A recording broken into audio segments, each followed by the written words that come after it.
Hi guys, welcome back to my channel, or welcome to my channel if this is your first time. Today we are going to be vlogging out and about in Atlanta, Georgia, and then I'm also going to tell you every single book that I read in the month of May.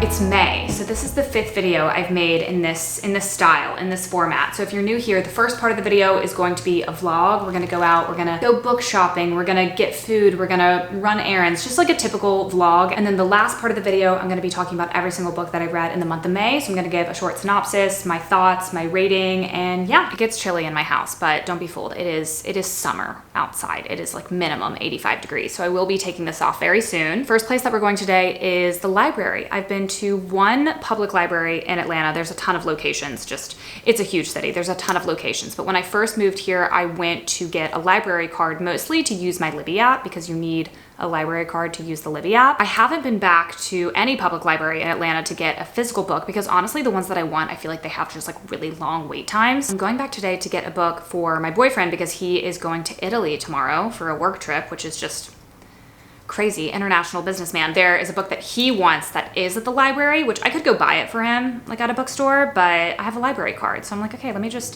go rent this for you. Why not? He's at work right now. I offered to go. I'm gonna bring you guys along because someone did leave a comment recently. We love seeing you go to a bunch of bookstores. That's so fun, but we would like to see you go to some libraries. So I am going to a library today. The book that we're getting today from the library is Rabbit Run by John Updike. I put it on hold at the East Atlanta branch, which is different than where I originally got my library card. So we're gonna be exploring somewhere new and different today, and we're gonna get him a book so he has something to do tomorrow in the airport because it's a very long flight. In my last video, I mentioned that I'm an aunt now, which is still so crazy to say out loud. My sister had a baby and my mom has been coming in town more often to help with the baby, my dad, other family members coming in town to meet the baby, and so having the second bedroom in our house has never been more crucial. This is a firm mattress, which you guys know how I feel about firm mattresses. I used to have a soft mattress and I had so much back pain that when I moved here, when I moved to Atlanta, my number one thing was that I wanted a firm mattress for a guest bedroom and for a primary bedroom. If you're someone who can never seem to find a mattress that's firm enough, Plank is your answer. Endorsed by the American Chiropractic Association, Plank offers ultra firm, flippable mattresses that are designed to promote a neutral spine position. When searching for a new mattress, I personally needed a mattress for a guest bedroom and I wanted it to relieve back pain and be supportive. Based on this, I got the Plank Firm Luxe mattress in Queen. I've had my Plank mattress for about 6 months now and I love it. What I like most is how easy it was to set up and maneuver in this space. I also love that my parents love this mattress. They're coming in town more and more often now, so it's really important to me that they have a mattress that they feel comfortable in and that they feel like they can get a good night's sleep in. With your Plank mattress, you get a 120-night sleep trial along with a limited lifetime warranty and free shipping to your door if you live in the US. Plus, it comes rolled up in a box and it's super easy to set up yourself. The best part about all of this is that Plank mattresses are designed, assembled, and shipped from their Arizona factory. This means that they're able to use premium materials at a reasonable price for you with no middleman bringing up the cost. Plank offers two different options, the Plank Firm and the Plank Firm Luxe, so they really have something for everyone. I love my Plank mattress and I think you would too, so if you're looking for an ultra firm mattress, please check out plankmattress.com. You can click on the links below and you can get 30% off your order with code Darr Griffin. And thank you to Plank Mattress for sponsoring this video.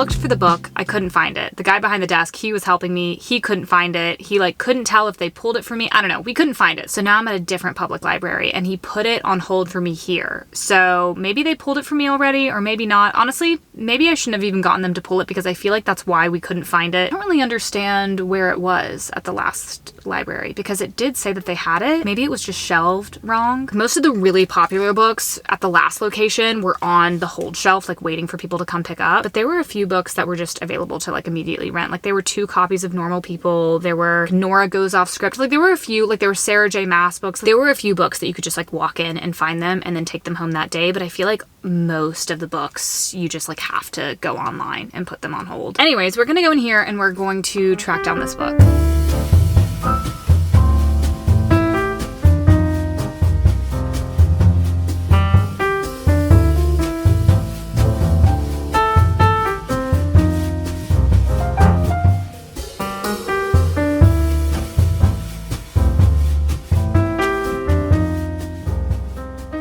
we're gonna let this car pass really quickly, and then we're gonna talk about what's behind me. We are at Eagle Eye in Decatur. Daphne, who is behind the camera, has said such good things about Eagle Eye. So we're going today. It's a little bit of new books, a little bit of used books. We're gonna be talked into buying some books today because they're gonna be some good deals. Daphne's worked at bookstores her entire life, so she's a good person to go book shopping with because she just knows every single book. And also, she really talks you into buying books that you may or may not need. Sorry.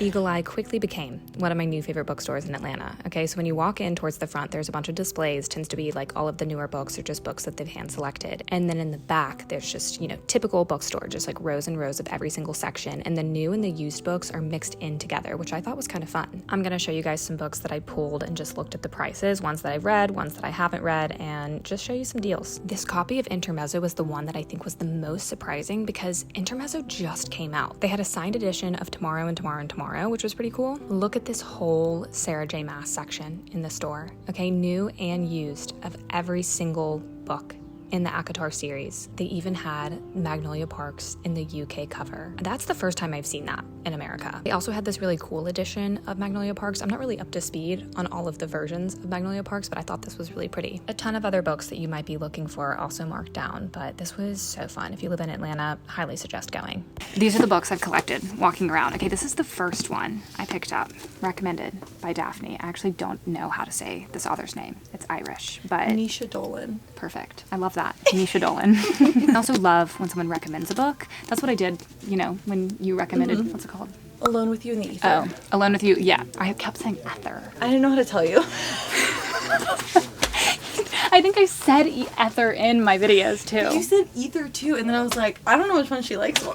Damn, she's, likes both. I think they're both right though. I don't think there's like a necessarily right or wrong way. I also love Irish authors. I've come to find. The Irish people are so sad. They know what they're doing. They're so sad. They're very sad. Yeah. Yeah. But the men. The men talk about their feelings. I think that's why and it's also so you good. picture, their voice. You definitely like the characters, I think, in that. Okay, and it's so short. Too. And a very cute cover. Okay, next one that I found, Intermezzo, which I already read this. I think I'm only drawn to this because it's $15 and because this is like a very new book. Like, why is this already marked down? It's kind of crazy. And it's in such good condition, too. But I also rated it 3 stars. I have all of Sally Rooney's other books, plus it's a good deal, but I also don't think I need it. So I think I need to put this one up. Like, I really don't need it. Daphne already bought it at full price, or else she could buy that. Someone DM'd me today, and they were like, what happened to Acatar? Like, why haven't you bought Acatar yet? And I was like, whoa, That's relax. the only thing about that I would be scared about, is that, like, if you didn't like it, like, you fear... I know. Your life. I think I'll like it. Yeah. Also because when it comes to fantasy, I don't feel like I don't think I have an acquired taste for it yet. So I'm just like, yeah, that was good. It's like the first, that series particularly, like it's so well known. Like there's gotta be something. Right. You know? People say that they don't like this book. They love the second book. Yeah. So they're like, you just gotta get through this one. Yeah. I'm buying it because when I went to Acapella Books in a previous video, they had like the first 4 books and I didn't buy them. And someone was like, damn, that was stupid that you didn't buy those. So I'm gonna buy the first one today. Okay, we bought our books and we're going to the reading room in Decatur, which I've never been there before, but I think it's coffee shop, I think it's cocktails, maybe some pastries, I'm not sure. Looks pretty cute. We drove by it. So we're gonna go there and hang out.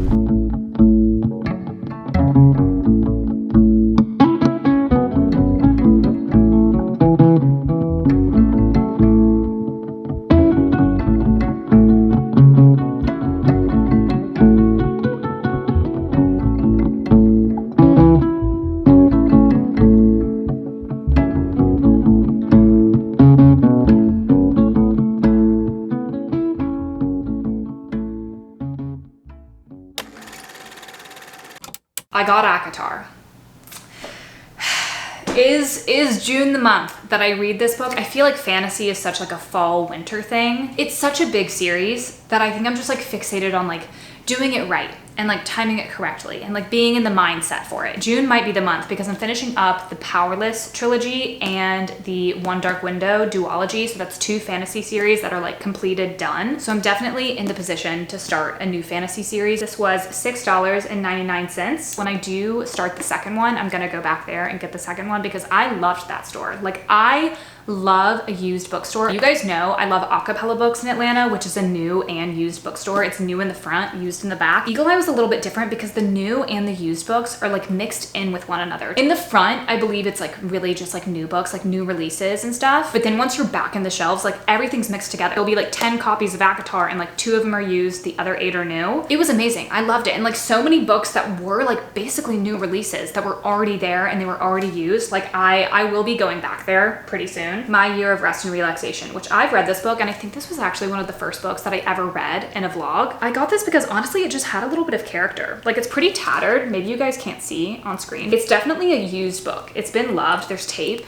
on the top. There was just something a little bit charming about it. This was $7.99. This was more expensive than this, which is kind of crazy because this is definitely more used, but maybe this copy, there's something about this copy that I like. I don't know what edition this is, what iteration this is, but I haven't seen this book in this copy. I feel like there's another cover that I see more often, so I need to research what this exact copy is. I actually get a lot of people suggesting this book to me because my favorite genre is girl who doesn't know what she's doing, and this is like the crowning jewel of that genre. Like this is the book that a lot of people think of when they think of that genre, and when I first read this book, honestly, I was kind of annoyed by it because I do love a book with a girl who doesn't know what she's doing, but there was such a lack of plot. I think I was getting back into reading and I knew that this was in my favorite genre, but I think getting back into reading with this book, with a book that is very slow paced and like doesn't have that heavy of a plot, I think that is probably not what I should have done, but I definitely needed a different pace of book at that time. I think if I read this now, I would appreciate it more. I look back on the experience of reading this book pretty fondly though, which is so interesting because so many books I just kind of like read them and like forget what I was doing when I was reading them. Like I remember this book, I remember it pretty fondly. And then the last book I got, I really don't know anything about this book. This was just a book that Daphne recommended, but she said it was kind of like normal people-esque. I love Irish authors. I don't know what it is. It's just like something about probably the way they grew up, or like there's something in the water in Ireland. Great authors from Ireland that like really resonate with me. Like so many of my favorite books I feel like are Irish authors. So excited for this. Love the cover, and I also love when you get a used book that's like the library bound where they like put the plastic on it. It's kind of fun. This morning we're gonna bake something that I've been wanting to bake for a while. It's book inspired. If you guys have read the Powerless trilogy, they always talk about sticky buns. In the very first chapter of the very first book, Peyton is stealing sticky buns for her and Adina to eat. She's like stealing them. The honey is like running down her arms, her legs, like honey is everywhere. She's like stealing this food for them to eat. Throughout the entire trilogy, they're always talking about sticky buns, and I've been wanting to bake them like since that first book. I always planned on like baking them in one of these videos, but I just never got around to it. But now that we're finishing up this trilogy, it is time. We need to bake these sticky buns to celebrate the culmination of this entire thing. So I looked up sticky buns and I picked the most popular recipe with the most ratings, so that's the one that I'm making. Though I will say, the one that I picked, I don't think it has honey in it, which is like kind of the main thing in the book, is that they're always talking about like all of this honey dripping off of these sticky buns. So I picked a recipe that doesn't have honey in it, but I went with the recipe that was the most highly reviewed, but it's still gonna be sticky. Like there's corn syrup, there's brown sugar. We have a lot of syrupy things going on, so it's gonna be fine. There was another recipe that I was looking at that did have honey in it, but it just didn't have as many ratings. Like it only had like 5 people that had rated it, and this other one had like over 100. And so I'm going with that one because we don't have the best baking skills, okay? We frequently mess up recipes. I think I read Powerless in February, so I have been dreaming of these sticky buns since February. I'm very excited. Okay, we have active dry yeast. We're getting into the weeds of baking, okay? We have yeast on deck. I'm gonna make another coffee. I'm so excited. Like y'all, like I can't even explain. Like I have wanted a sticky bun for so long. Like it's gonna be great. Okay, the recipe says it's gonna take an hour, which normally means it's gonna take longer than that. So I'm gonna budget 2 hours.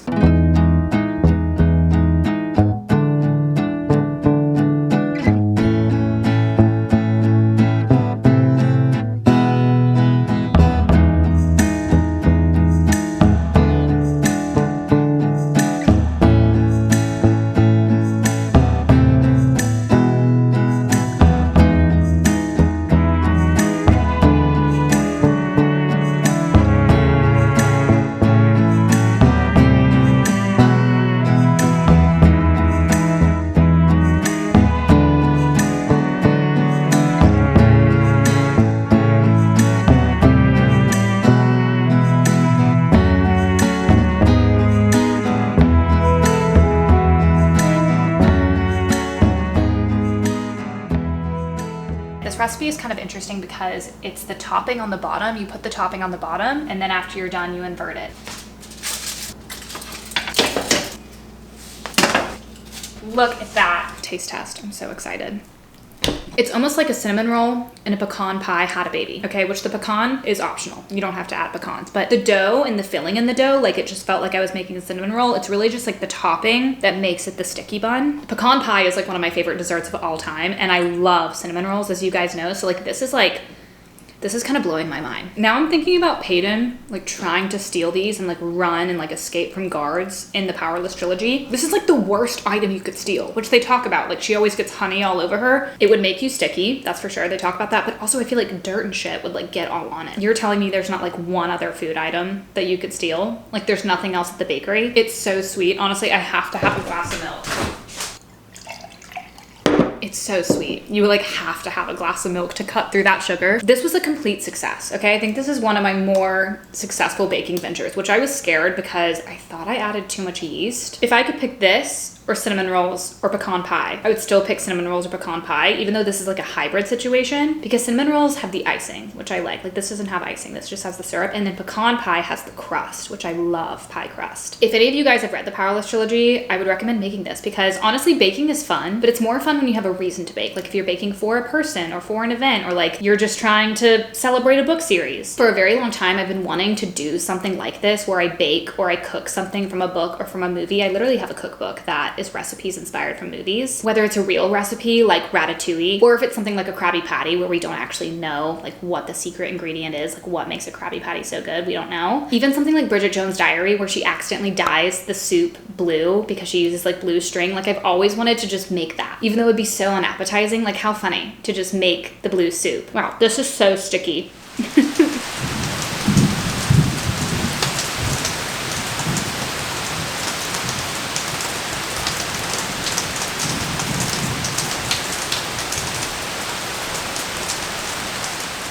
Y'all, it is raining. It is raining. So the lighting in here is going to be a little bit, it's going to be a little bit yellow. We don't have our nice natural daylight that we typically have. The month of May in terms of reading was good. I'm not getting burnt out on reading. I just feel like I'm on this like hamster wheel of these videos and these TBRs, which is what I wanted. Like I decided to do this whole thing this year, but I feel like I need to switch up how I'm doing the TBRs because I feel like adding 6 books, I never have to read all 6 books. It's just a list of 6 books to pick from. But if I have 6 books on the TBR every single month, I feel like I have to read all 6, which is not the point. I feel like May was the first month that I really felt a lot of pressure on the 6 books in my TBR because I made a video that was reading only romance books for 24 hours, and all 3 of those books in that video that I read were not on my TBR. So I read those 3 books, and then I had these other 6 books that I felt like I had to get to, and it was like, oh my God, am I going to read 9 books this month? I just felt a little bit overwhelmed, which I knew when I made that video I was probably going to feel that way, and I don't want to feel that way. Like that's not what reading's for. That's not what this channel's about. I'm not even a full booktuber. Like why am I stressing out about, like, reading is supposed to be fun. It's not supposed to be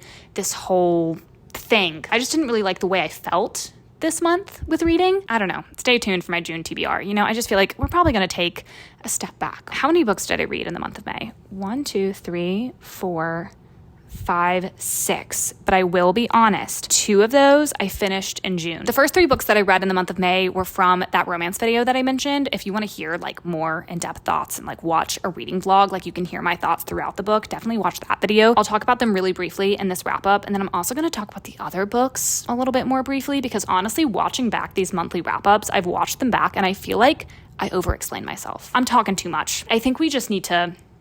Sorry, here I am, over-explaining all of my feelings. I'm doing it again. I'm not even doing it about the books. I'm doing it about my feelings about the books and my feelings about reading. One thing I'm going to do, I'm going to talk too much and give too much explanation. First book that I read in the month of May was Happy Place by Emily Henry. This is about a couple, Harriet and Wynne, who are broken up, but they haven't told their friends yet. So they go on vacation with their college friends and they're fake dating. They're pretending to still be together because they just haven't told everyone the news. If you've watched a lot of my videos, you might know that I'm not really a big Emily Henry fan. Like her writing style has never clicked with me. This book, I think, is my favorite of her books that I've read. And I think that's because getting the juxtaposition of this couple when they were in love and they were happy, and getting them in present day when they're not together anymore and they're sad. I think flipping back and forth between those two things was really just sad for me, and I liked that sad element. Next book that I read was Not in Love by Ali Hazelwood. This book is about a girl named Rue who matches with a guy on a dating app, and then she later finds out that that guy works for the company that is trying to kind of take over her company, her friend's company. So it's a little bit of like sleeping with the enemy is the trope in this book. This book is very sex forward. There's a lot of sex in it. Also, the app that they meet on is specifically for hooking up. It's not like a Hinge, like dating relationship vibe. Like it's specifically to meet up with someone and hook up with them. If you've ever read an Ali Hazelwood book and you wanted more sex scenes, you wanted it to be a little bit more smutty, then definitely read this book. I appreciated that there was a little bit more sex than a traditional romance book. I feel like with a lot of popular romance authors, you just get like one or two sex scenes, really just like one big sex scene. I also appreciated having a female main character that was very sex positive and sex forward, and she felt like she could have sex with someone before falling in love with them. I feel like a lot of popular romance books, obviously not all of them, but I feel like a lot of them have a similar formula where they typically fall in love or like state that they are falling in love with each other and then they have sex. And I just liked having the sex come before this admission of feelings. Like I just feel like we should see that a little bit more. I gave this book 3 stars because even though I appreciated what it was doing, the male main character, he was just like not it. The way he spoke was just like so horny and like so aggressive. Like he just was not speaking normally. The next book that I read was Magnolia Parks by Jessa Hastings. And this is just like a British gossip girl. British kids living in London, their friend group, their drama. The main character is Magnolia Parks and she has this love interest, BJ Ballantyne. They're back and forth. They're very toxic. They're very will they, won't they. They're very much in the public eye. People take photos of them. They post them to websites, magazines, blah, blah, blah. It's very gossip girl. It's very gossip girl. I loved this book. Okay, it was ridiculous. It was very over the top. BJ and Magnolia, they were pissing me off. Like I needed them to just get a grip. However, loved reading about everything that they were wearing, everything that they were doing, all the places they were going. Like it was just so rich, glamorous, hot people drama. Next book that I read was Intermezzo by Sally Rooney. This book is about 2 brothers. Their father recently passed, and you're just kind of seeing them deal with their own romantic relationships, their own identity, reeling from this grief, how they're handling it, their relationship to each other. One brother is a lawyer, and the other one is a competitive chess player. I gave this book 3 stars. This wasn't my favorite Sally Rooney book that I've read. It was very Sally Rooney though. Like, of course, you get the no quotation marks. Like Sally Rooney does not use quotation marks, which I always forget. And then I start one of her books and I'm like, oh my God, how did I forget that she did this? And it takes a second to get into the rhythm of it and like get used to not having quotation marks. There were a lot of good moments because I feel like one thing that Sally Rooney does so well is just showing the human condition, but it did fall a little bit flat for me. I just found myself getting a little bit bored. Honestly, I loved reading about Ivan the most. That's the brother that's the competitive chess player. Like I loved his chapters. You're kind of going back and forth between these 2 brothers. I found them both interesting. Honestly, I found Peter's romantic relationship with the girl that he's involved with. I found that really interesting. And then Ivan and his whole chess thing I found very interesting. And then his romantic relationship, I also found that entertaining. I don't know. Honestly, I'm like listing everything. I'm like, wait, I found them all entertaining. I found myself like 3/4 of the way through the book. I was just like, okay, I just like want this to be done, which is a typical like 3-star feeling where you're like, yeah, this is good, but I'm ready to move on to the next book, you know? Next book that I read was Fearless by Lauren Roberts. This is the 3rd book in the Powerless trilogy, which I kind of mentioned earlier on, and I've mentioned in other wrap-ups. I've read the first 2 books, so you guys have heard this synopsis of this world many times. The main character is a girl named Pei. She's existing in a world where people do have powers, and not having powers is basically grounds for execution and being exiled. And so she's kind of hiding amongst all of these people that do have powers. I loved the first book. I thought it was really fun. You know, it was the 2nd fantasy series that I had gotten into, like in getting back into reading. My first series was Fourth Wing, and then this Powerless trilogy. The 2nd book I liked. It wasn't as good as the first book. A lot of people describe the 2nd book as just kind of like a filler book, really just a way to get you to the 3rd book, just kind of a bridge. And the 3rd book objectively is better than the 2nd book. There's way more stuff that happens. Obviously, you're tying up all of these loose ends. Like, I think the 3rd book objectively is better than the 2nd book. But for some reason, my experience reading the 2nd book, maybe because I expected more from it, but it was just kind of like my reading experience. All of these things were happening. Like, there were a few twists, there were plot lines that were being wrapped up, but I just felt like I was kind of letting them pass me by. I was just like, oh, okay, yeah. Oh, then that happened. Okay, sure. Why not? Like, I just wasn't really fazed by a lot of stuff for some reason. Nothing was making my heart hurt. Nothing was shocking me. I just felt very oh, okay, yeah. The strongest emotion I felt the entire time was with the last twist pissed me off. I did not like that. I did also like the epilogue, kind of getting like a future, a few years down the line, seeing what was going on later on. So I did like that too. I thought it was sweet. I did not realize Lauren Roberts was like 22. I had no clue. And she was like documenting it on TikTok the entire time she was writing the first book. Like, I did not know. I feel like that's actually common knowledge. So a lot of you guys might be like, how did you not know that? But I didn't know that. She's an icon. Okay. She's also like so stunning and so gorgeous. And I immediately hit that follow button. She's so cool. The last book that I read was Two Twisted Crowns by Rachel Gillig, which is the second book in a duology. It's about a girl named Elspeth who has a monster living in her head. It's like a voice that talks to her. She lives in this magical kingdom where magic is through the use of providence cards. There are these providence cards. They all have different names. They all have different powers. There's also this mist that's taking over the kingdom that can make people sick and make them kind of degenerate and just get magical powers, but those magical powers aren't lawful. The only lawful use of magic is through these providence cards. To get rid of the mist, you have to unite all of these providence cards. And so Elspeth ends up working with these other people to unite the providence cards so they can save their kingdoms. I love this magic system. I love this world. I loved these characters. I literally had so much fun in the first book. I was so excited for the second book. And I honestly think a lot of people like the second book more than the first book. I personally like the first book more than the second book because I loved Elspeth as a main character. I thought that she was great. Like, I was obsessed with her. And in the second book, she kind of becomes a little bit of a secondary character. You do get chapters from her. Elm and Ione were kind of more secondary characters in the first book, and then they become main characters in the second book, which I think was fun. Like, I really did enjoy that, but I also just missed Elspeth. I think that's what's making me not like it as much as other people. People like love this second book, like way more than the first book. Like, I can't stress that enough. If you go on Goodreads, like, people are like, this is how you write a second book. Like, this is the best second book I've ever read. I was really thinking I was going to feel that way, but I just missed Elspeth. I just felt like she became a side character in her own story, which obviously, like, Rachel Gillig, it's her books. Like, she can just like make the different characters the main characters in different books. Like, I just wasn't ready for it. I did love Elm and Ione. Don't get me wrong. Rachel Gillig, so smart, so talented. I don't know how she thought of this world. Like, it's just so interesting. So yeah, definitely recommend this duology. That's everything that I read in May. Also a little bit in June. I don't know what I'm going to be doing for my June TBR. I don't want to add 6 books. Like, I just don't. So check out my Instagram to see what I'm doing. I always save my TBRs and my highlights. So if you want to see what I'm doing for my June TBR, you can look there. This is the end of the video. Thank you so much for watching. If you made it to this point, I also post everywhere else online. So you can follow me everywhere else. If you are missing me on here, I'm probably posting somewhere else. Leave me book recommendations below. Leave any other comments, any other thoughts, any other video ideas, suggestions. Let me know. Thank you again to Plank Mattress for sponsoring this video. I think the rain has stopped. Okay, I might go on a walk. So I think with that, this is goodbye.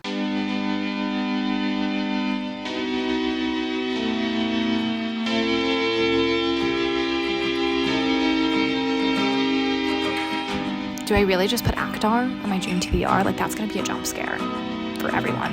When they click on my Instagram story, they're gonna be like, what?